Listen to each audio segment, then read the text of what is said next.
Welcome to my space. My name is Sherry Pluskota, and thanks to Isaac for joining me as my co-host tonight. And welcome, Jaymie, to Spaces. Ooh, hello. Hi, Sherry. Hi, Isaac. It's my first time, so nice to be here.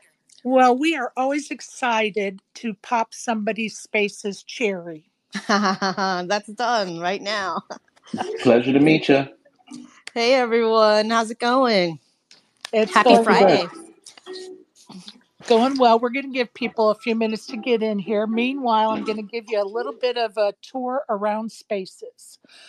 So, of course, in the bottom left corner, you're going to see where you can turn your microphone on and off. Right next to that is a little fairy wand. If you click on that, you can do some sound effects, kind of thing. Then next to that is like an emoji of like two people. That's just going to, if you click on that, you'll see who's in the space currently and some other information. The little heart is your emojis that you can send up here in the space,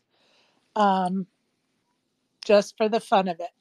Okay. Then you have you should have a little pair of scissors if you wanted to do like a clip of the audio. The little bubble on the far right is a text bubble. That's the chat for this space, and people will sometimes post questions in there for us or make some comments about what we're discussing or whatever. Excellent. Cool. So that's a little tour. I'm going to tell you that you're going to see people coming and going. And that's perfectly normal. And we get a lot of replays. I think our space from last week, I think, had 400 replays.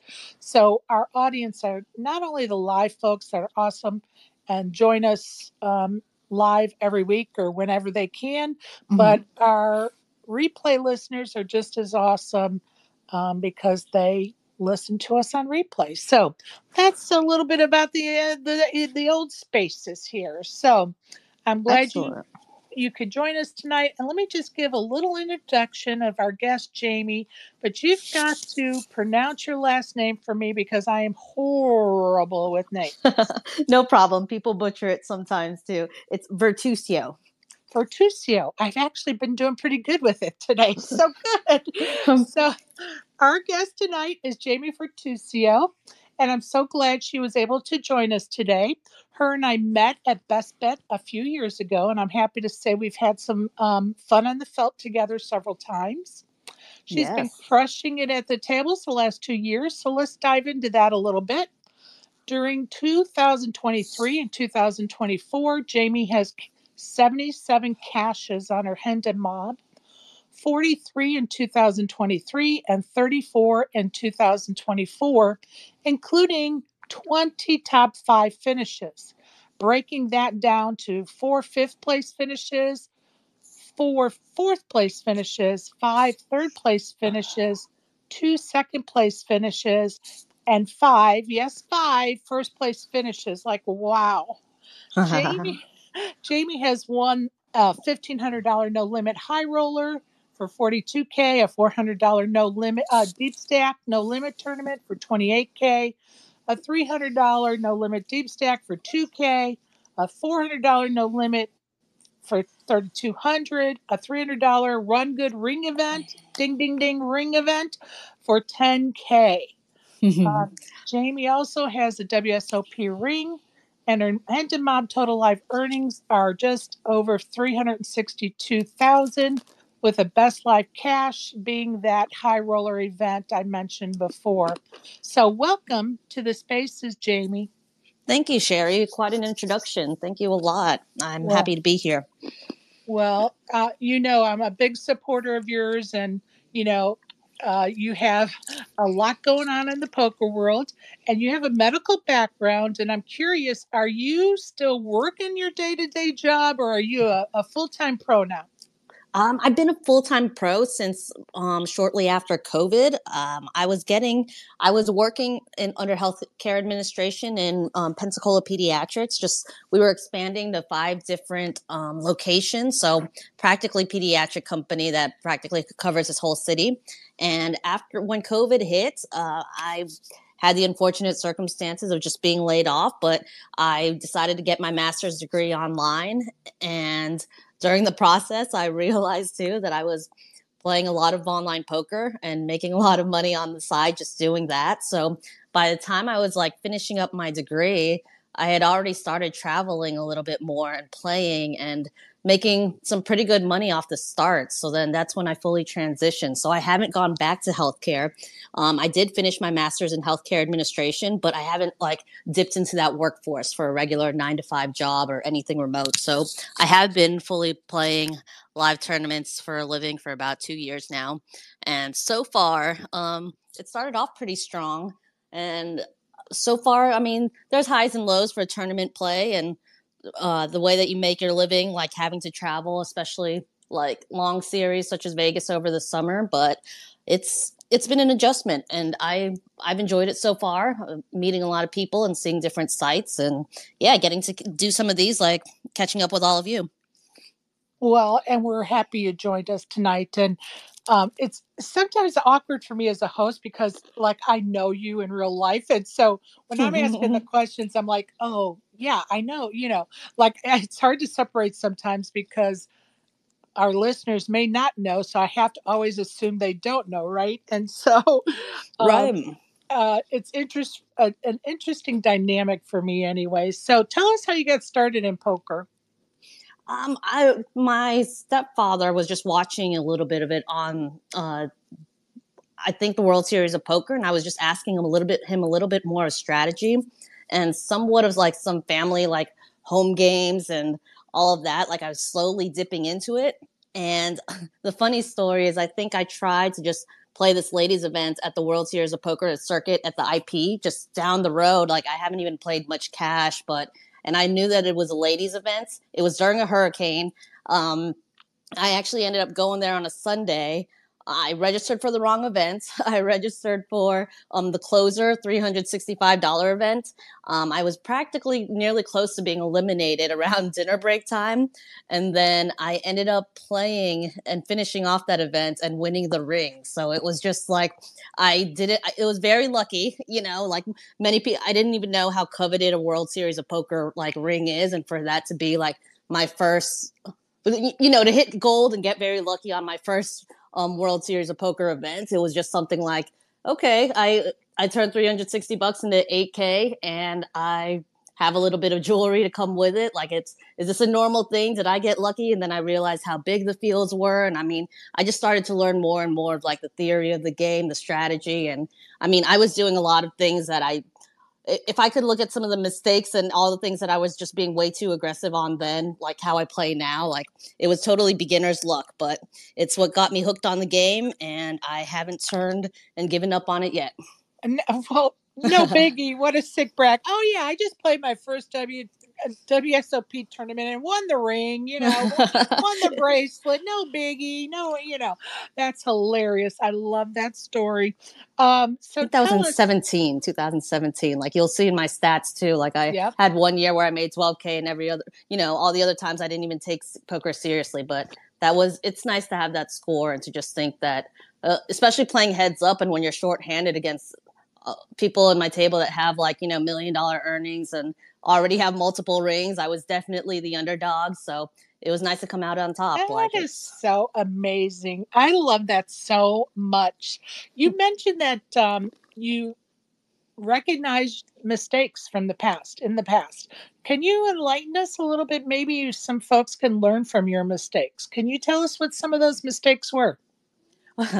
Sure. I think instinctively, I had a tendency to just go all in on top pair and a draw without fully thinking of my opponent's hands, of their ranges and all the other factors that could come into it. So there was a time in the final table, I think I was pretty close and probably should have been the bubble, but like I took a chance with pocket threes and somehow had a, and somebody had an overpair to the board, and I just, they led a little bit, and I remember shoving on them, and they had like queens or kings, and I just ran out a flush. Like for a 3 high flush to even play is pretty, that's fortunate, and little Oh, things like that. Like you're just, the one sending people to the rail, well, back then, and them cussing you out when they get there.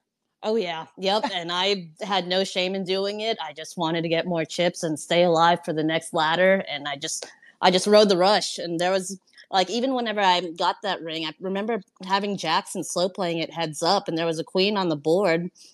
And this was heads up. This was the hand that got me the WSOP ring. There was a queen on the board. I just checked it. He bet, and then I shoved all in on him again. Like I just didn't think that he had it, and then I ran out of flush as well. So then little things like that where I just did it. I was maybe being way too aggressive, but trying to use that to get people to have fold equity, and very frequently I was coming from behind. So there's many times I say that like, oh, our aces get cracked. We got it in good, but I'll say at least in that early tournament and some tournaments where I have gotten to be first, there's a lot of luck involved. So Well, I and can tap my hat off. what comes to my mind is Ari Engel luck. It sounds like we have our female version of Ari Engel right now in this space, because Ari Engel is known for his luck boxing, and sounds to me like you may be on the same level there, young lady. Play At my least with first my event, confidence then. yeah, win a ring in my first event. I mean, no biggie. Who were you heads up with in that tournament? His name was Bob Beck. Oh, I don't know And him. he was, I think, from this Florida area. Just I think he's had 1-2 rings whenever we first played then. And I don't really know him. He's an older man. I don't really know him personally, but Right, right, I read right, the right. article and I seen that he's won before. Good for you, girl. Good for you. And do you still play much online or no? I do on some Club GG clubs, and I play on Global, but on occasion, like, and I'm a Phenom Poker agent, and that just launched like about 3 days ago. I honestly don't fully know all the details of how things are working out. I haven't fully checked out the website and gotten some games going, but it should have a good variety of all the mixed games and plenty more opportunity, and for players to become practically shareholders too and build their growth from there. So I haven't dipped into that, but that is something I want to play more eventually. Like during the summer, I like playing the online bracelet events. I haven't gotten to play very many, but I have Right. cashed in, I think, too. So it is a Nice. different element. Good for you. And you know, what tools do you currently or have you used in the past for studying poker? I haven't fully like bought a course. I do a lot of watching like YouTube online, and I've read some of Jonathan Little's books. But I think I'm pretty fortunate to be among players that are just way more skilled than I am. So I just always feel so humble, and having a mentor and a phone a friend to like really learn and dig into some spots and see why I shouldn't check here, and why my size was too big or too low to just give off. You're telling a story whenever you're playing a hand, and sometimes when things don't align, you can almost get a little radar and sense that like something's going off here, and maybe this is a good spot to bluff. But I think as time progresses, your instinct just like sharpen up. So Right. it's That very seat time. obvious. That seat time does wonders, doesn't it? Correct. Like I started playing in a dog track too. Like it's not, these are like $60 nightly tournaments where you're a very short stack. So then going to play, I'll say these $400 ones that are practically the normal in the circuit events and like typical opener buy-ins.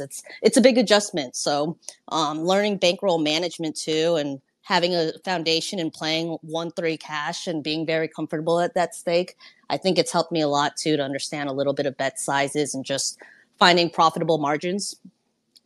Right. And I'm just going to give a little shout out to the Run Good, what I call the Run Good groupies, those that tour around the country playing those Run Good series. It's a group, Yes. great group of people, and I've been exposed to them myself on several occasions. And you're right, they are always willing to talk and help you, and go through hands or situations with you. And so I'm happy. I'm happy to hear that because I feel that's a big element that we should all be participating in, helping with, and learning with. So For love sure. And that. it gives a little bit of that personality, like character to poker too, where it's, especially when they're sitting at the table and they were able to witness how a hand was played, that you can deep dive into those spots. I think that's where I get better learning rather than somebody telling me, like through a solver in a computer, that at 33%, I should be calling this, I should be checking.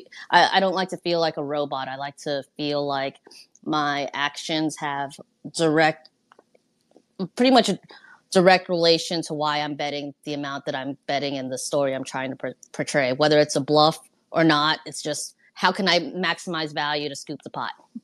Right, right, absolutely. And tell us, do you have like a routine or ritual before you go play a tournament? I try to get about in. I try to get some steps throughout my day, like at least a half a mile or 20 minutes of just walking in and a little decent smoothie or breakfast before. I don't really like to play the first level, not even the second. I prefer the third level, which is around the 300, 400 blinds. Um, I, I personally think that at the first level, there's way too many people that play too many pots and it's multi-handed. I don't like the line very frequently and registering. So I like to take my time, and sometimes the stacks are already distributed, so you can kind of target by tendencies which people you want to get in pots with the later you're in. And I like playing for 30 or 45 minutes and then having a first break. So I, according to timing, I like that flexibility for my morning or first flight entering a series. So if we opened your poker backpack, poker tournament backpack, what would be in there? Granola bars, like 2 drinks, makeup, money, hopefully money. Not very much though. Like I usually only do like 3 or 4 bullets, just for a day or so. Right. Um, I like to have hand warmers, sunglasses, let's see, phone charger, and that's practically it. Like sometimes I like a small like sweater if I could just stuff it in there because some places are cold. But and a little bit of snack. Like sometimes I try to grab like a breakfast bowl or something, but nothing too hot. Just stuff to munch on. I never want to get too full either. Right, right. Just to keep that mental sharpness and that stomach from growling. Right. Exactly. It's not like you can find like a burger and fries in there that's been hanging out the whole day. All right, Isaac, go ahead if you have any questions. I might have Sorry called. about that. X has That's been acting weird on me. Actually, it's so funny. When I first saw her name, I thought it was Virtuoso. Yes, people accidentally say that too. Yeah, but after hearing you speak and hearing what you've accomplished, kind of fits. Thank you. Kind of Thank fits. you. I used to play the Like, piano, so musicians, that's a very common way of saying that they're outstanding in that field or in that form of art. So I've heard that absolutely. before. I appreciate it. No, definitely, definitely. Sounds like you've been crushing it. It sounds like you're running great. Not as much lately. I think last year was definitely a better one. This one's a little off, but it's an ebb and flow thing. You keep going and put in the volume. Eventually, you'll strike some gold. I Hopefully, it. hear that. I hear that. I had not the greatest beginning of my year, and it's been getting better the last couple of months. yeah. But if you don't put volume in, you don't see it as fast. That's for sure.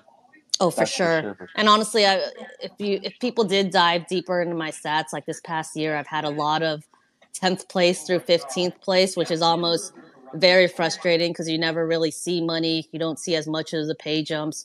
You maybe get 3 to 4K, which is practically the bankroll needed for the week. So it's like, whereas if you go first place, you're seeing sometimes like 30 to 40,000. It's just big jumps where you just need to get that flip to hold and get past that 5 or 6 handed spot there to get to the final table. So just kind of falling short of that multiple times has been pretty frustrating, but we're there. So hopefully we keep pushing a little further.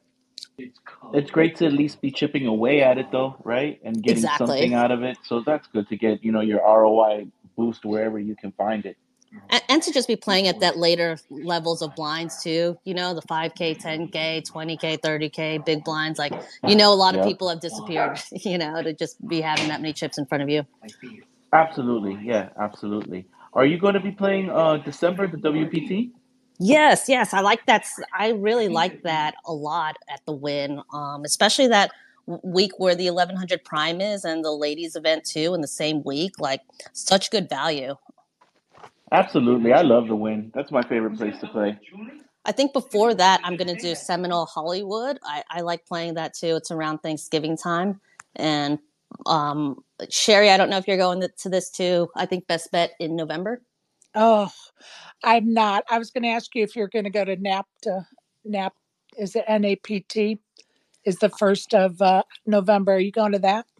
I was thinking about it. I mean, I will for this last St. Louis stop. I was definitely in the top 5 to 6 of getting that package, but depending how things align, I was leaning more towards Best Bet WPT Jacksonville. I feel like it's a It's a little better, closer to yeah, home, and I feel like I better know a value, lot of people.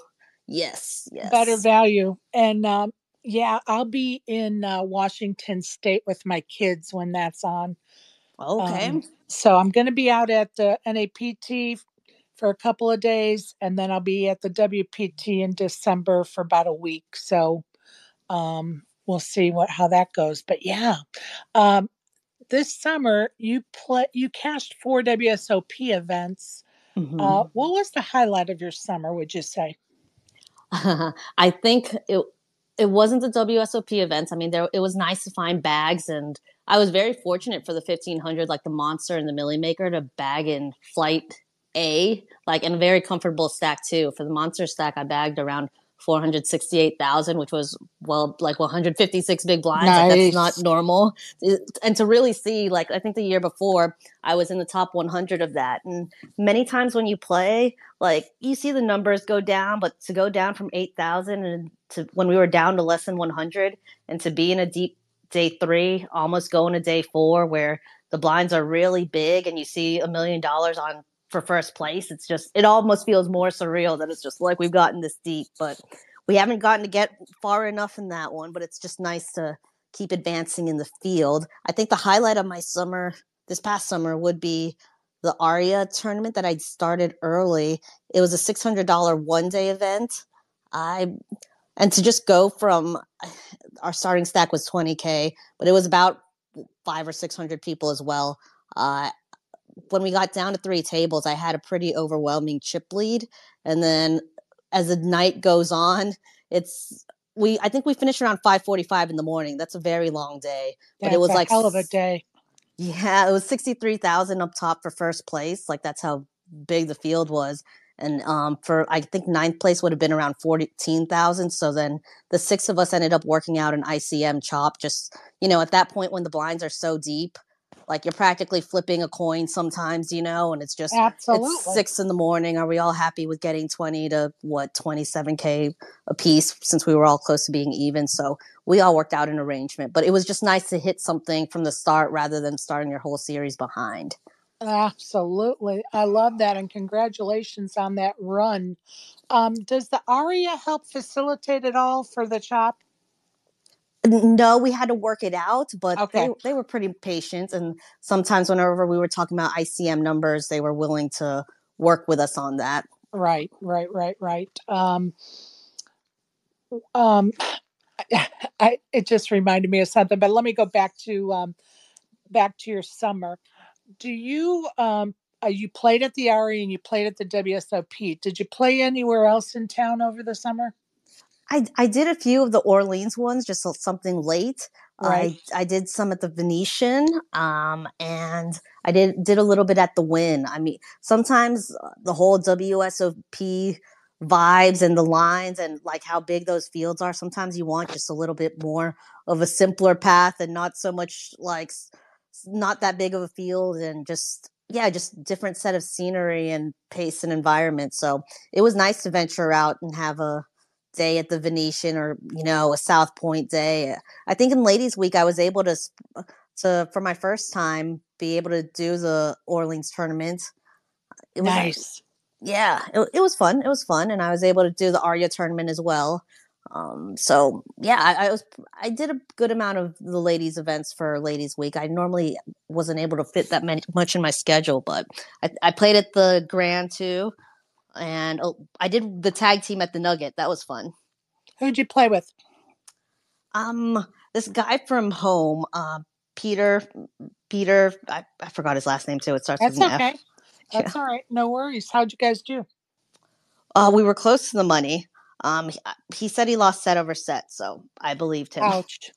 I played the tag team last year with a girl in poker too for the $1,000 event, and she's from New Jersey. She's a good friend of mine, Anna Antimoni. Okay. So it was nice. I enjoyed the experience, and I eventually want to get a good tag team cash sometime down the line. Like, I'm going to tell you, I love tag team events. I really do. I've played 2 of the WSOP tag team events, and then I've played one somewhere else. I don't remember where. Fun. Maybe it was Planet Hollywood when they used to do the Goliath series. I don't remember. But anyway, no, I love that event. It's so fun to just be able to.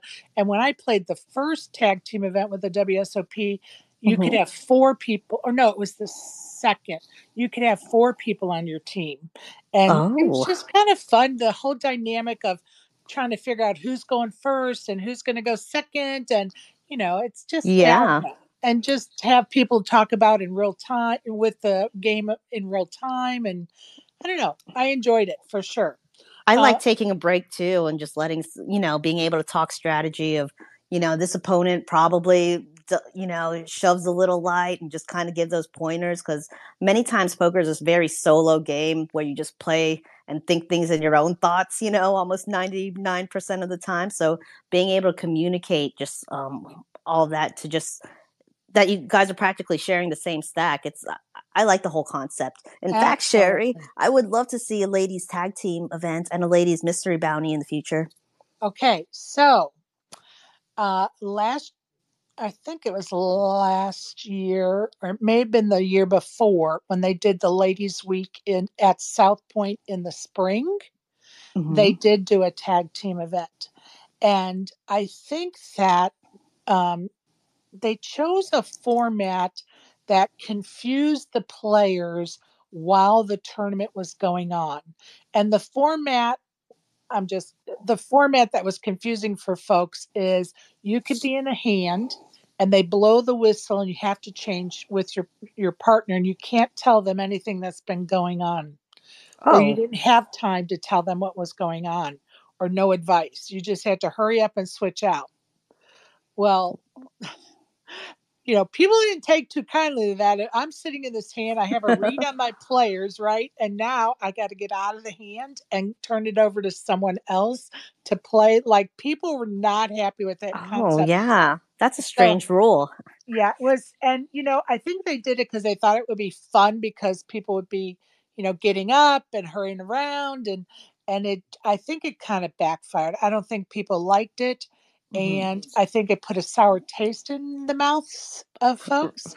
Right. And I don't think they've had one since, but I'm hopeful they'll do it again once people have forgotten that. Yeah. And your other one, did you say Mystery Bounty?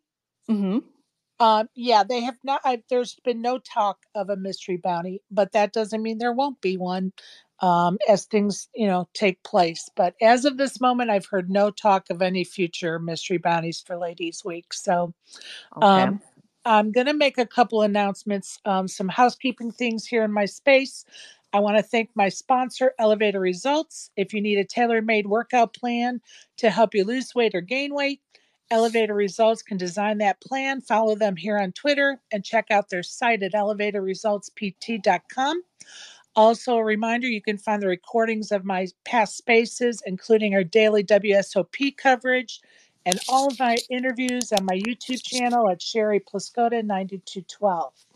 Also, this is Breast Cancer Awareness Month. Ladies, don't forget to go get your boobs squished. Gents, remind your ladies to get their mammograms. So thank you for bearing with me on those announcements. If you're in the listening audience right now and would like to come up and ask Jaymie any questions or make any comments, please request the microphone in the bottom left corner. We would love to have you. Isaac, do you have any questions, comments? Questions. Hmm. Um, what was like? What was it that drove you the most? Was it COVID itself, Isaac, or was it just Isaac, when? Isaac, time out. Do you have a TV on or radio on or something? It's really loud in the background. Oh, it's off. Interesting. I don't think I do. That's weird. Didn't you guys hear it, or am I the only one hearing it? I heard it, but Okay, That's we're good. crazy. Can you go hear ahead, it Isaac. now? Sorry for interrupting. Go ahead, No, bud. no, no, no. You're good. You're good. No, no. What I was saying was like, was it I heard the COVID, or question. was it like the winning that I, really drove you to say, I'm doing it? I think it was probably a combination of both, the winning and just having I was getting my master's degree online while I was also working. So then just being a little bit more on the computer and a little isolated from society when we were all just having to be at home, just getting so much volume and reps in the game, thinking that I was making a little side hustle just by playing pretty well in online poker to balance things out. Like it was just, I'd say both. And early success as well. And whenever I did start playing, I was able to make a lot of friends in the community that just kept encouraging, and they still have. So they've supported me from a very long time ago, and it's nice to keep pushing my limits a little further to different stakes and different cities. So until I get burnt out, I'm enjoying the ride. Love to hear it. Love to hear it. Hell yeah. I, Did you like have to teach yourself bankroll management as you progressed, or did you already have like a good financial sense? I think having a healthcare administration background where I was also just understanding numbers and the books and what it takes to cover expenses and all of that, like it just to get and I think I'm naturally just somebody that the grind part's easy. I could be in front of a computer and play a lot, so I wasn't always just aiming to get money as much as I was just trying to get a lot of big blinds, like winning through different ways, whether I was playing 1-3 live or just playing online and multi-tabling like 6 games at a time. But I'd say bankroll management, it's especially when I started moving up stakes, I had to learn a lot, and especially in some of your dry spells where you can't get anything flowing. It's just having health. I think having better mental health and physical things were just something I needed to focus was naturally something I needed to focus more on. Rather, the money part came easy, but just knowing when to take a break from the tables when it's running bad, knowing to not chase too much, and that tomorrow is another day. Um, I think that was a little bit more harder for me to be a little more disciplined in. If that makes sense. Lots of sense. Lots of sense. Oh, My we hear last your movie question. again. Really? That's so weird. That is I'm like in a hilarious. quiet place, so I don't know. X has been doing this to me all week. Sherry, maybe you're watching a movie. I'm not. I'm sitting here quietly in my Okay. in my usual spot. But you know what? Maybe it's some kind of bleed over because I had my mic open. So I'm going to shut my mic off when he's talking, and maybe that will take care of that problem. That's so crazy. I'm going to ask you a question because it's kind of an elephant in the room, and I'm sure that some of my listeners are wondering why I haven't brought it up yet. Mm-hmm. Here in Spaces, we have spent the last 5 days talking about the Nick Virtusio and HCL issue scandal for their lack of a better word. And a lot Yes. of the reason why we've been talking about it here in Spaces is Nick has spent a lot, and I mean a lot of time with us here in Spaces. And Oh. so, love him or hate him, before this took place, he was a crowd favorite here in Spaces for the majority of people, not all people. Mm-hmm. Um, the majority of men um, definitely get it as to why, this is a horrible situation. But there are still some guys that deny that, harassment happens at the table or that women are being treated poorly at the table. And so I would love it if you can tell us tell us about any uncomfortable situations you have found yourself in at the poker table. This may not even be a women thing. It's just there was one of the times where around, like I said, I was playing a lot more volume around the COVID time. I, as a woman there sitting at a table in a more, the southern parts of America, I Right. had definitely gotten more of the China virus and those kind of things. Like, why am I not wearing a mask? I didn't know if it was exactly me being Asian, me being a female. It was just a lot of different things that just made me a little more uncomfortable at the table. And I've had people also, try to give me their number, make explicit statements and such. But I guess being in an environment, whether it's healthcare or just somewhat being interested in sports all my life, like I also know how to just set the right boundaries too. Like I don't give my number out to the guys on the table. I don't try to openly engage in way deeper conversations, whether it's about physical parts or just that flirtation for natural attention. I think my mind is more in how can I get the chips that are in front of you, as opposed to having a personal interaction unless I really feel a connection. So it's hard for guys in my case, when it, especially being mostly say there's two or three girls at the table for the most part. And I know in cash games we're meant to talk a little bit more, especially for we're all drinking. But I think it happens, especially when alcohol's involved. I think that guys, their ego speaks, and sometimes inappropriate comments and conversations happen. I think that's natural in lots. That doesn't make it okay. I definitely don't condone it, but I definitely condone it, but I don't think it's always the guy's fault as much as sometimes the environment happens to be that way. I mean, lots of times too, whenever we're done playing, it's are we all going out? And in Vegas, what the options are: go out to a club or go out to the strip club. Like, I mean, that kind of conversation and environments just tends to be something that's natural. So I think I would encourage girls to be aware of it, but I'll also keep their boundaries in check.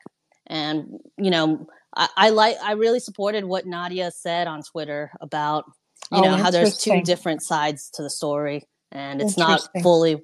fully the guy's fault, and it's not fully the girls. It's like two people in communication, and that's kind of made things go further to get it to that point, to make him even feel comfortable talking to someone like that. Like, there had to be some form of previous conversation or an engagement, because I don't think he just talks like that to somebody that he just met, maybe he does, but it's just, you can tell that there was somewhat of a friendship and open communication through some of those text messages. At least that's what I got from it. Do I Okay. agree with Interesting. it? No, but I know that guys, whenever they have tried to stake me for a game or try to get me to go to their home game or do any of those things, whenever the conversation starts to go there, they know that I don't respond very well to that kind of language and conversation. So we either drift it to a more respectable partnership, or I don't show up to the game. I mean, it's just Right. Okay, so let me just so you don't feel like you've had anything necessarily besides verbiage, um, because you set your boundaries. Am I hearing you correctly? correct. I mean, I have Okay. had some very inappropriate Snapchats and videos and pictures, that Right. come to Right. my camera, but then that gets shut down. I think they know that I wasn't responsive to that either. Right. So Okay, so I told a story here in the spaces within the last few days. Um, went up to Harris Cherokee. At the mhm. time, I was a runner, so my legs were jacked. And Yeah. I was wearing a pair of blue jean shorts and a t shirt and sat down on the table. And almost as fast as my ass hit the chair, the guy next to me put his hand on my thigh. And I don't mean just like touching me by my knee, I mean a full grab of my thigh, hmm and told me how great my thighs are and my legs are, how great my legs are, and that I must have shaved that day or something, some reference to my, having shaved recently. Never met the man before in my life. Oh, totally inappropriate. And so when I describe a story like that, or someone else just, describes a story like that, I don't want it to be dismissed as I've done something wrong to make that person think it's okay to touch me. I don't even care what our conversations are in the past. Um, Even if I know you, if I've played with you before, unless you're in my real life, you should not be touching me. And even if you are in my real life, probably 95% of the time you shouldn't be touching me. But, as friends, we do that, right? Though, as Mm-hmm. friends, I might walk up. I know Isaac in real life, and I might walk up to him and put my arm around him and say, I'm really happy to see you today, right? Yeah. And some people may think that's intrusive, some may not. I would hope because him and I are friends in real life, he would not be put off by that. But we Right. have to be careful. For sure. Yep, you do. Especially like in playing too. I've seen some pretty savage behaviors on tables. Last year more than this year, I'll say. Last year I saw some guys get at some female players really bad, especially in the dailies at the WSOP. Because Mm-hmm. people are already tilted too, though, right? So you wonder how much that has to play into the whole situation. And I saw this one play that one female ran that was pretty savage herself. But that's a story for another time. Um, but yeah, I think everybody's been reeling through it because there's people that haven't slept in these like last 3-4 days, right, Sherry? Right on. Right. So And I guess like they it's so entertain deep in the any culture. form of entertainment too offered. I mean, I've seen it on the flip side as well. I've seen a girl text a guy if they wanted, and I guess their English was a little off, but she texted him like, and I guess she was known for giving like $100 blowjobs or something. Like she texted, "Do you want a bowl job?" Like, and wrong spelling, completely wrong spelling. But it was just I couldn't help but find it entertaining. Like, I mean, people think that guys are throwing their stuff at girls. I mean, girls have Look, also shown their way of leaving the door open as well. So I well, don't think and it's all one way. in the rodeo world, we have buckle babies, right? These girls are chasing the guy that is going to win the buckle because he won the radio. Hmm. Sorry, my phone was ringing. Because he won the rodeo. And so, in my eyes, there are the same type of, back in the day, or even probably still today, you had groupies following around a band in hopes of getting with the lead singer or guitar player. And I think in the poker world, we also have the same, we have some of those females. They are excited by the poker world and they want to be a part of it. They don't necessarily want to play poker, but they love the typical poker player grinder and they want to hitch their lucky star on him. So you know Yeah. they're trying to date 3 or 4 when they're in Vegas for the WSOP in hopes that one of them ends up being the one, so or not. Yeah. So I think that there is an element to that as well. So anyway, I'm going to let Burroughs come up and speak with us and meet Jaymie. Burroughs, go ahead. Hey, Jaymie. Thanks. I just want to thank you for doing this. Um, Yes. Hey, Burrow. hey, what's going on?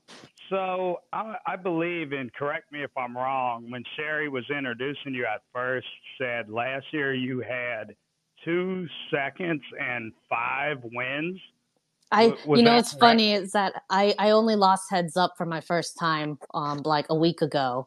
And I only had one hand in. She practically had every, so my second places have been chops. So yes, I only have, Okay, so yeah, on Hand and Mob, it'll say second place, but the only time I've like played heads up and lost was just last week in St. Louis. So I've been pretty oh, fortunate. yeah. I was gonna. Sick Well, brag. that was gonna be my question. I was gonna say, do you think your heads up game is strong? I've been I mean, I've been and to, have you I've played been any told like that that? I really need to stop chopping because Okay, one of my very close friends here in the South Poker, he just won the WSOP circuit, Cherokee, Maine, like this past August, and he did it last December. He beat his old Cherokee, Maine high score, and then he went to the Borgata and won that main event too. Donovan Dean, he's the guy that I played heads up with for my first 42K cash in a high roller, and it was one of those experiences where he also, the way that he plays, he's is the terminator of the tournament and the final table. He's in 90% of the hands, maybe 95. And the way that he plays is just very aggressive. And I think that whenever I did get to play him heads up, people have asked too, because it was such a good structure of how I had to tailor my strategy to such an elite player like him. And because I didn't have many heads up experience too, I just stick to what I know. And in heads up play, you don't want to just be shoving all in and base, in this case, for the first time, it was around $22,000. That was a difference between first and second. Like, I've never even scored that much at this point in my career, but it was different to just play heads up. And I think I've played a lot of it online, that I know how to tackle, and kind of give different views too. Like pre-flop, can you still mix it up and give some strong 3-bets and some folds, and really have a good balance. And luckily, after 2 to 3 hours of play, I was able to come out victorious and come back to the end. But I like heads up play a lot, and I do want to play more of it. And I have told a lot of friends of mine.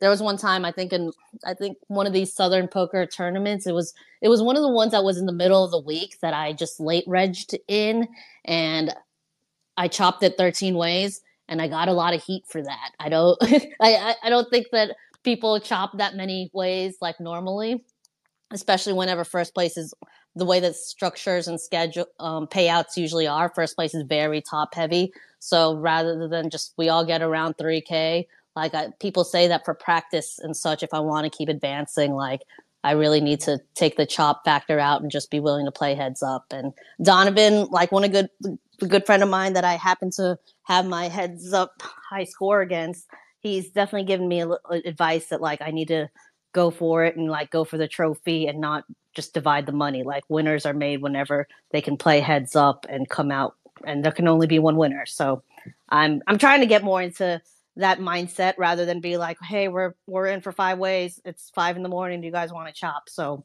playing it out, that's kind of my new goal, was more of my vision for 24, 25 and future series. It kind of makes you the villain of the final table sometimes, but whenever you see it more for experience rather than money, I think it's a different perspective. Great advice. Great advice. What's your VPIP like? I'm pretty nitty for the most part. Whenever I do accumulate chips, I obviously tend to go more, but I'm going to say I'm typically less than 35%. Nice. Go ahead, Burrows. You have anything else, bud? No, I was just wondering, have you ever played any heads up tournaments?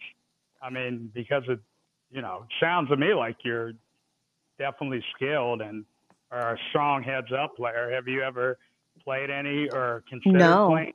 I haven't played any. I'd like to see. Lots of them are very much bigger buy-ins too, and during another event. So I've seen it in Hollywood, but I think it's it's at least 10K to play. But hopefully in the future, whenever I build my bankroll up, there's the Gulf Coast Poker has been doing this teams event where there's 5 or 6 people. I've been on a girls team, and then I've been on my team in Louisiana recently won it, but part of it is a 6 max setup, a sit and go setup, and then I think just regular tournament play, and then the 2 teams that are in the finals, you play your 6 versus their 6 in a heads up battle, and then the winning team, all 6 of you guys play against each other for a trophy and the big prize. So I was able to play heads up in that sense, which was fun, but I haven't exactly just registered for a tournament only for heads up. I would like to. I definitely would. Gotcha. So, in those bigger buy-ins, have you ever considered selling action? I do. I sell on Poker Stake for bigger ones, like 1,700 main events and up. If you follow me on Facebook and Twitter, I sometimes post over there as well. lots of my $1,500 events during the summer series, I sell action on poker stake. So in the future, you can still anticipate to find me there if you ever want a slice. Awesome. Well, Yeah. I'm following you now. So yeah, and definitely, I mean, just based on what it sounds like, your heads up game is if you ever, want to enter a heads up tourney, I would definitely be interested. And I think a lot of these people know I back a lot of, different okay. poker. Yeah. You know, Just Oh, so thank you. Yeah. just so I can jump in there, Jaymie. Mm-hmm. Burroughs is the one you want as a backer. Oh, okay. Well, let's stay in touch, Burrow. For sure. He definitely is in the backers game and only hear positive. So you definitely want him helping you out there, my friend. Excellent, excellent. I love meeting more people, and I've been very fortunate for. I think both my 1,500 and Millie Maker events that I've sold on Poker Stake. I've been pretty blessed to get them my bags in on the first bullet, so it hasn't been one of those like firing bullets till all the way until letter F flight, So I've been pretty cautious too with my bigger buy-ins, and I've for the past 2 times I've sold for the main event too. So you can find my action on Poker Stake or add me on Facebook, and I sometimes sell there as well. Right on. Are there any players that you fangirl over or that you would like to play on the felt against? I don't know if I told you this story, Sherry, but the reason how I got to Vegas for the first summer, Katie Stone posted something on Twitter. If a girl's playing their first ladies main events for the World Series, like she would connect you with a mentor. And I didn't even really follow much poker Twitter as it is. And I happened to give her a like and shoot her a message. And she said, send her your Hendon Mob. And that was when my Hendon Mob had 19,000 or so, and I was very fortunate that somebody in our community was willing to take a shot at me and say, you should play the ladies main for $1,000, and there's this ladies week, maybe we could put you in 2 or 3 things that weekend. And I happened to go, and when Katie saw a little bit of my profile, she connected me with Maria Ho as my mentor. It was nice to have and she ended up Zooming me. We ended up meeting up, and it was just nice to have someone like her give me a little mentor and feedback of, the WSOPs, poker and such. And I ended up watching so many of her things on YouTube, and the way that I think she was expecting to have a very new player, come and talk to her.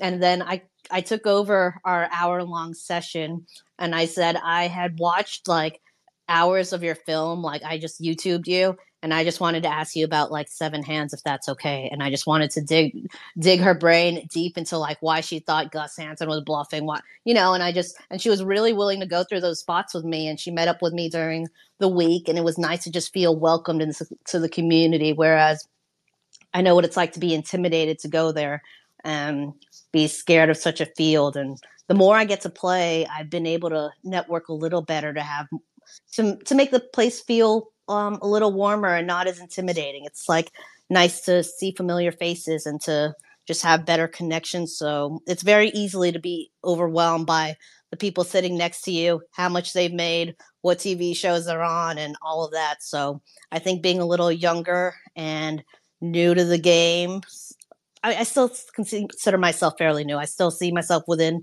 less than 4 years of playing. It's going to be my third. I've only had 2 summers in Vegas, so it's been nice. It's been nice. Well, I'm just going to repeat. Meet Jaymie, the female version of Ari Engel, the Luck Box. Please meet Jaymie, the Luck Box, who just happened to win her first, WSOP event in a ring, and she just happened to get Maria Ho as a mentor. I've been pretty lucky with all of that so far, so I'm riding You that luck. think? Holy smokes, that is a great story. And I'm sure Isaac's ears perked up when you said Maria Ho, because he's a huge Maria Ho fan.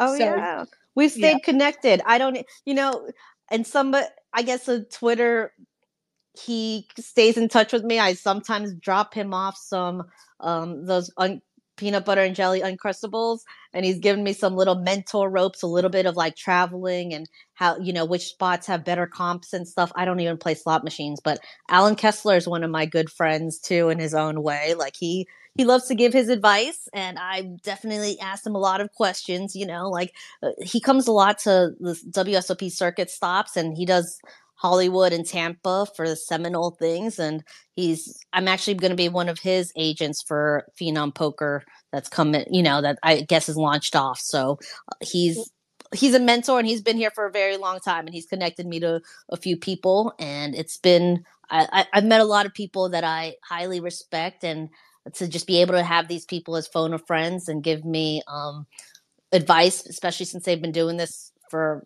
I can't even count the years, but they're legends in the game in their own way. So well, it's I'm going humbling. to tell you, Alan Kessler hangs out with us in the spaces a lot. He was with us today. So we love Alan Kessler here in the spaces. Oh, yes. Oh, good. Yeah, he hangs out with us often. And the best spaces we have is when Alan's trying to go through a drive-through or a food line and fight for his free food. And it is hilarious. So we love Alan Kessler and his stories. And I'm going to welcome Ryan Robb to the panel. But before I do, I want to tell Matt, I saw you were trying to get up here. Maybe you got a phone call and had to go back down, but please request again if you want to come back up, Matt. I'm not sure if we're having technical difficulties or what, but please request again. And Ryan Robb, please meet Jaymie. Ryan, hey, Jaymie. hi. Hey, Hello, Jaymie, Ryan. how are you? I'm a fellow Southerner. Ooh, what part of the South? I am from the New Orleans area. Okay, I was just doing the Kinder Kushada series like about a month ago, and Right. Gulf Coast Poker invited me to their New Orleans celebration of having 20 years of Gulf Coast poker stuff this weekend. So very familiar with Awesome. New Orleans. You're a big celebrity. So, you being from Pensacola, there's an extremely popular poker player from Pensacola, and I was wondering if you could get his autograph for me. Brian R. Do you know Brian R? Brian R. Which Brian? No, I'm kidding. Okay, stop it. I Let's was like, do fill I her really in. know this I person? just got some. No, I got some laughs from the panel. It's good. Okay, let's just fill her in who that is. Brian Ard is a gentleman that lives in Pensacola that hangs out with us here in the spaces. So He's such a nice guy. He's such a sweetheart. Oh, okay. Do you think I've met him or our paths have No, crossed? I'm kidding. I'm kidding. He's not a pro. He's just an old guy, plays some poker. But Oh, he okay. hangs out with us a lot. Just super nice guy. I thought it would be funny. But no, what is your you have any like recollections of playing? What is your earliest memory of poker? Did you play as a kid around with family or anything like that? I'm gonna say in my teenage years, but I was barely. I didn't really know how to play. I was just like, so what beats a flush again? I was very basic stuff. So I mean, I was just It wasn't really. I never really got competitive with it until about 3 years ago. Interesting. So. Yeah, some of my I guess growing up, my family always played cards, right? Every holiday, there was always pity pat games going on and stuff like that. So, yeah, I've always had a love for it. I've always wondered, professionals, how early they get started. What was their inspiration?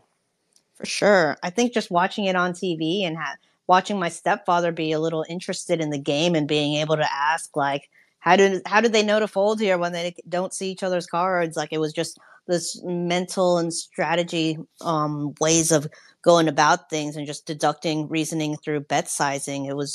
It all fascinated me in a way, but never enough to actually like execute it and bring $300 of my own to try to play a 1-2 game, or like that took a lot of guts, to just get there. But whenever Pensacola opened up a poker room here, there were $60 tournaments, and I just thought, for it being a little easier on your pocket and making, getting through a field of maybe 50 people to have a couple $100 in your pocket was just a fun thing. So, and whenever I was playing 1-2, they would give out satellites for like some of the bigger tournaments, which was a $250 for a 10K tournament. So I would play some of those, and one of my first scores for this Pensacola dog track, I didn't even know who he was, but it was me and Boston Rob that ended up playing heads up, and then he doesn't even chop, but I had a bigger lead, and we decided to do a chop. So it was nice having him be the person that I get to say I had my first heads up battle with, and it ended up in a chop. Was that Okay. that Okay, was lucky recently? Ari. Okay, lucky Ari. No, I mean, that was like in my very early years, like 2016, whenever this poker room kind of started going about. And it wasn't recently. That was about 8 years ago, maybe. So was that pre-Survivor or post-Survivor? He was post Survivor. I mean, he's been on Survivor a couple of times, I believe, but I'm gonna say, I'll say 2013 to 2016. It was just one of those times that I happened to drop in there on a weekend, and me and him chopped like a 10K guaranteed on a Saturday. That's Did you awesome. know who he was? No, I just knew his name was Rob, and he had an accent. But I like love that so much. I remember my early days of playing. I'm not been I've been I don't know. Anyway, that I would sit down, I can remember being at the Millionaire Maker or Millionaire tournaments down in Biloxi at mhm. the Bow, right? And this guy next to me is like talking about all these people he's hung out with in the poker world, blah, blah, blah, blah, blah. I had no clue who he was. And I ended up taking him, I felt in him, and he was not a happy camper, right? Yeah, He yeah. was not a happy camper. And it was John Holly, Hall Yes, of I know Fame. him. Yeah. Player of the Year, John Holly. And I had no clue, probably until 5 or 6 years later, who this guy was. And I can remember so many times in my poker life, somebody approaching me after I'm out of a tournament or while I was still at the table, whatever, and go, don't you know who you're sitting next to or who's at your table? No. And honestly, I'm better off that way because I should be focused on my poker and not who's at my table. But that's my own theory on life. But Ryan, you have any other questions? Yes, so Comments? from listening to you, it sounds like you have a pretty good balance of gut feel poker and GTO poker. What would you consider yourself? I would say more gut feel for sure, especially whenever I'm deeper.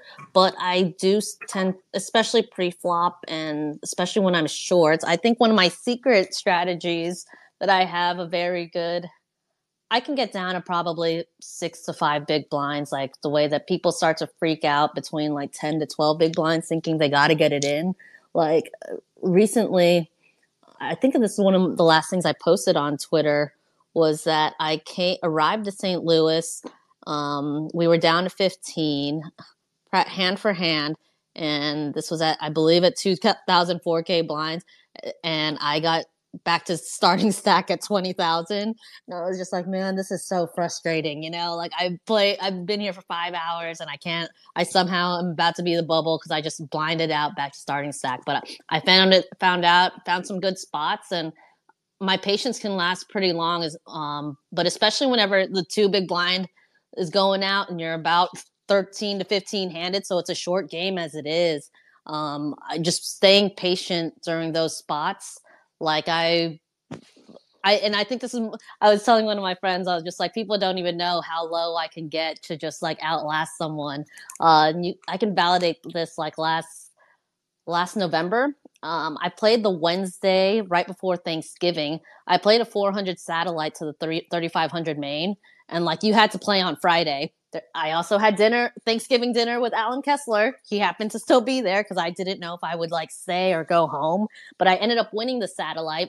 I believe 9 people got a seat, so your $400 and you had to play on Friday. So I just decided to stay there and have Thanksgiving dinner with Alan and play a $3,500 event because I've never done this. I went through 2 orbits with 1 small blind, and that's just to outlast somebody that was like a blind and a half more because it's a big blind ante structure. So then you have to get your chips in under the gun, and I just happened to have a very big hand under the gun 2 times. But then after the blinds would eat me, I would have the button and be back to 2 bigs or 1. So it was just I was able to outlast somebody that had 3 big blinds when I had 1.5. So it was a battle of trying to get that 3,500 seat, and I got there. That's incredible. Hey, awesome. Did Alan put gravy on his potatoes and turkey? No, he didn't. He ordered mac and cheese though. That's one of his favorites. Right, and he Rob, likes to have a burger without cheese, which right, is I don't understand. He just wants bread. Right, Rob, you're such a troll. Sherry, she brought up Alan Kessler and food. You oh, it's natural. You're such a damn troll. That was our Thanksgiving. It was just turkey. I think he had it plain. Of course he had it plain because he talks to us here in the Spaces all the time about how he eats everything plain. That's why Ryan's bringing it up. He's not even kidding. He'll send it back if it's. I went with him during the Pompano circuit to go to Wendy's, and he was showing me the $4 menu. I didn't know that there was a $4 and a $3 menu there. He said it was just better value than like the burgers and the tacos that were there. So I let him jump in my car, and he showed me this Wendy's menu. He grabbed a burger, but then he sent it back because they had cheese on it and another one had a lettuce. So he took 2 trips back there with like his hands on his waist, just demanding that he wanted just a burger, sent it back. So with no ketchup, no nothing. I was just like, they should just give you the patty, and you just hold on to the bread. Like it makes it so complicated for you to say you want a burger with no cheese, no onion. He says no to everything, and they just happen to leave one thing on there. I think it's the kind of pushes buttons, but I don't know. I found humor in it.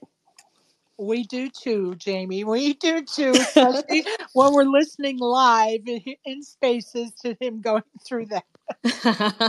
He was at the WSOP and he had it was a voucher for, I think it was $200 worth of free food or whatever. Mm-hmm. And so he went into the WSOP lounge and he was trying to spend that, but he had 5 minutes till midnight and that voucher was expiring. Yeah. And so he's running around trying to, gather whatever to spend $200. And of course, nobody was, cooperating with him. And oh my God, it was so funny. He was doing that live in a space and we were dying. Oh, that's too funny. It was hilarious. It was so fun.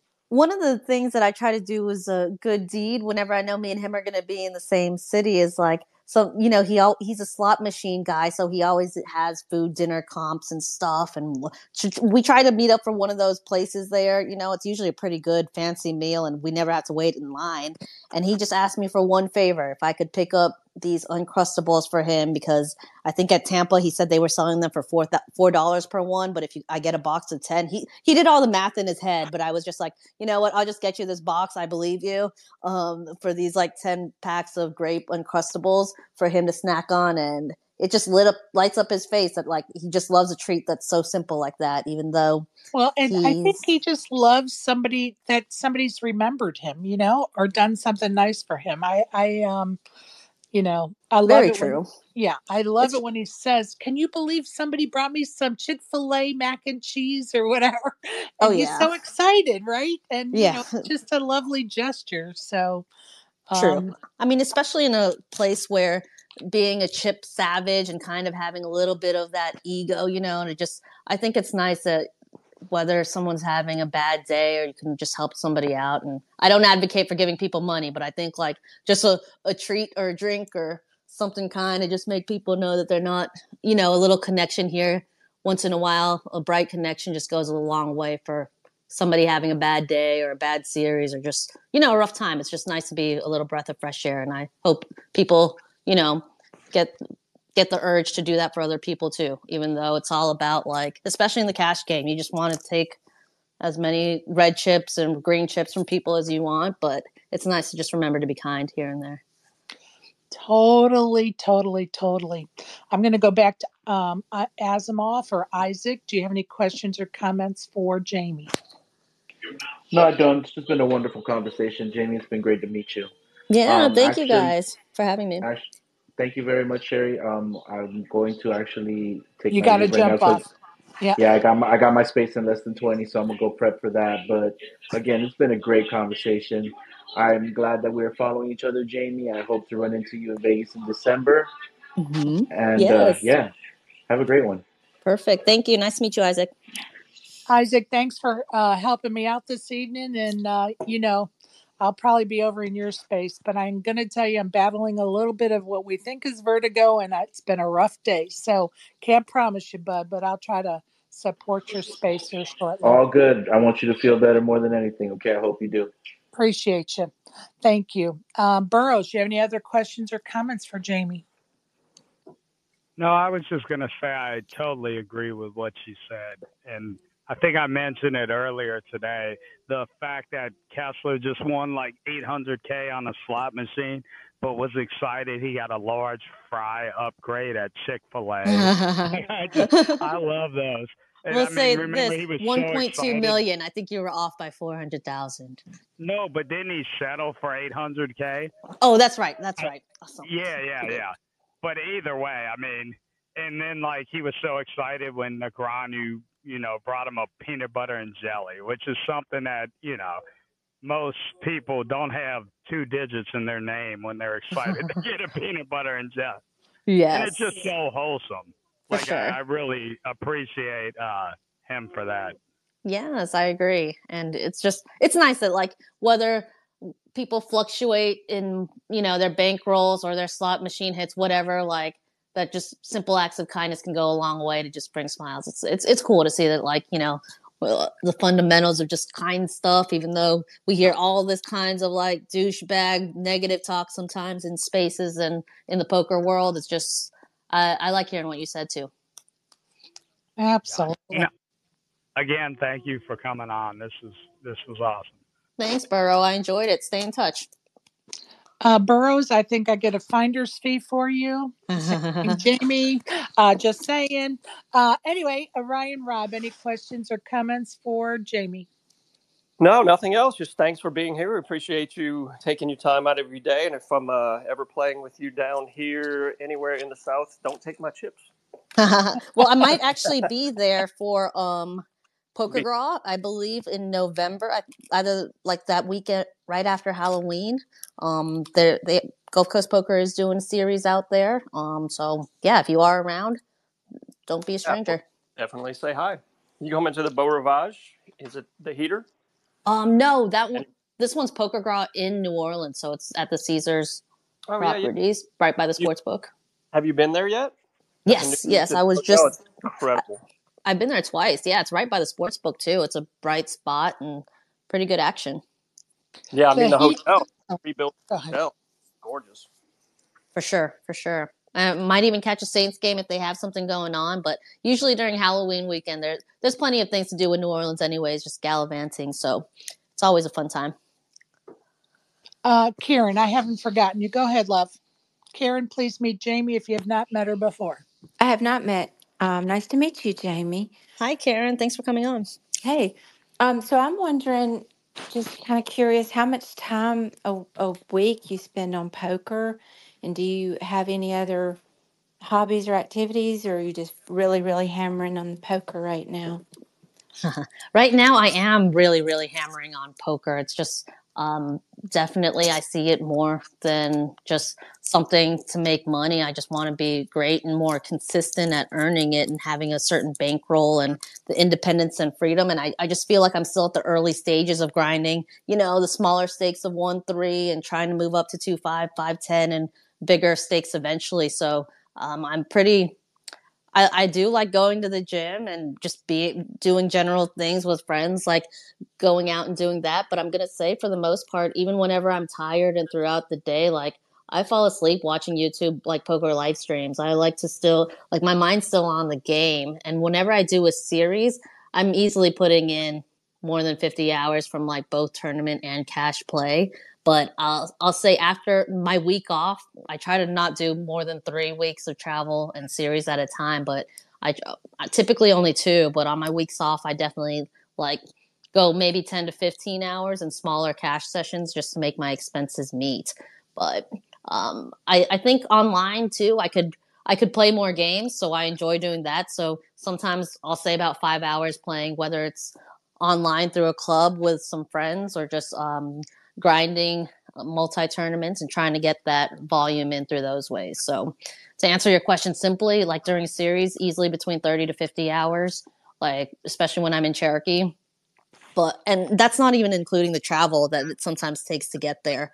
But for the most part, I see myself doing that. And I think whenever I hit a comfortable bankroll level, and being able to really have things allocated for the next like 2 to 3 months, I'd be willing to take more breaks. But right now, I don't mind the grind, so it doesn't feel as much like work. It just feels like a whole learning process. So Nice. It sounds like you're a hard worker, but you're enjoying it. If I ever see you at Cherokee, I'll come up and introduce myself. I play please there too. do. Yeah. Oh, okay, yes, definitely. I might be there in November if I'm not in Hollywood. But do you know if that series is going on? Like, how is Asheville and Cherokee after the hurricane? I mean, Yeah, I've seen Asheville, but it's actually still on the schedule to start Thanksgiving Day. okay. Okay. Wow. I hope everything, it's pretty sad to see how things are looking out there, especially after that hurricane hit. But Tampa's the same way, so Yeah, sending all my blessings from we're afar. absolutely thinking about those that have been in the path of those storms for sure, including and the loss of life is so sad. Definitely. Loss of life, loss of home. Yep, so sad. Karen, any more questions or comments? No, but I've enjoyed hearing about your poker journey. Thank you, Karen. Hopefully I get to see you in Cherokee. If not the next stop, then one after. I Yeah, should be there. definitely at some point. Love that. I appreciate you guys coming up with your questions and comments. And our listeners, thank you for joining us. And those that'll listen on replay, I appreciate you as well.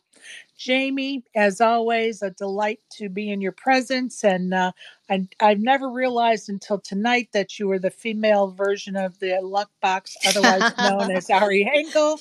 But I'm just going to rub your shoulder. Don't think it's sexual assault the next time I see you, so I can get a little luck from you. Yes, sure. But thank you for your time and joining us tonight. And good luck on the felt until we meet again. I appreciate you and everyone in this space. Thank you for having me, Sherry. And I've enjoyed getting to meet everyone and tell them all to give me an ad and connect if they'd like. I've enjoyed this a lot. Well, and I'm sure they will. And everybody, good luck if you're playing on the felt this weekend. If not, go touch the grass. And thanks again for joining us. Good night, everyone. Good night.